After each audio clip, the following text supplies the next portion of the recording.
you have to suck it up and do your work at the same time. So like if they're bullshitting you, then you can tell lah. Tell my teacher first and see what happens.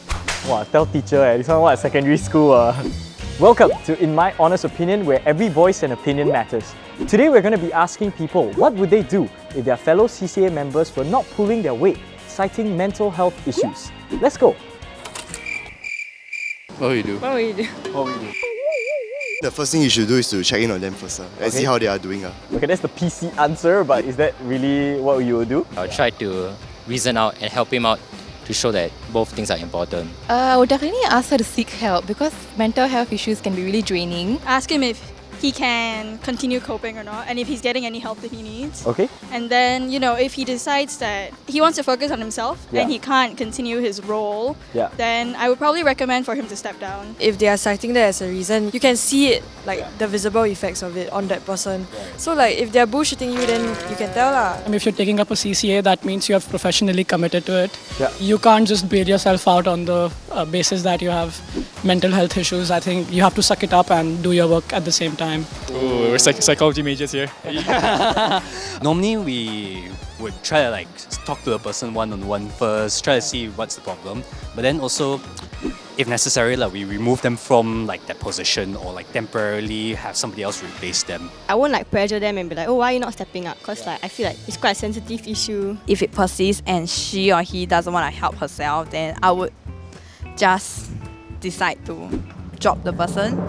Because, I can't sacrifice the whole team just for that one person. Despite having mental health, you should help yourself. If they're okay with it, then maybe we can split their work amongst the other exco. I wouldn't want to be putting myself in a stressful position either. Yeah. I think the leader does have the major responsibility to still absorb most of the impact.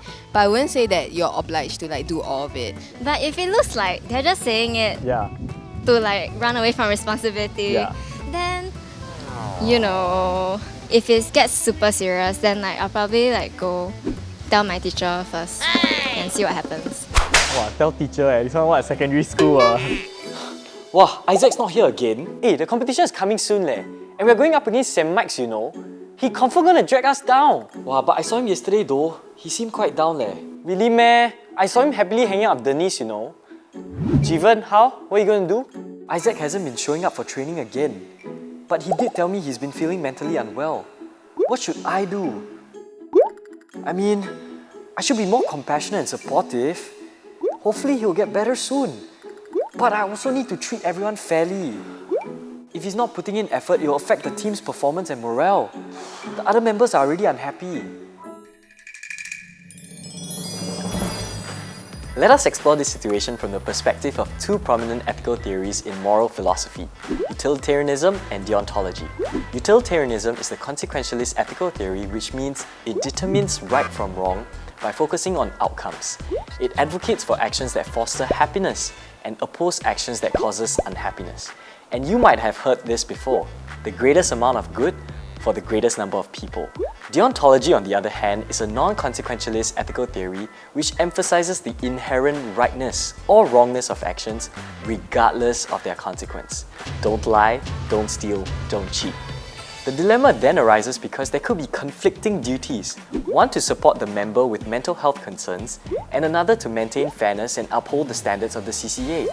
The difference between the two theories, for utilitarianism, the outcome justifies the means, whereas for deontology, duties and obligations are of utmost importance.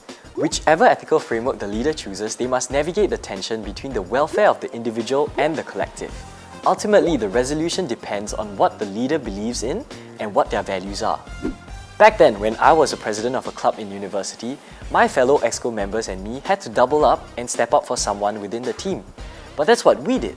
What would you do if you face a similar situation? Let us know in the comment section below. You're a CCA leader, you're the president of a club. What would you do in that scenario?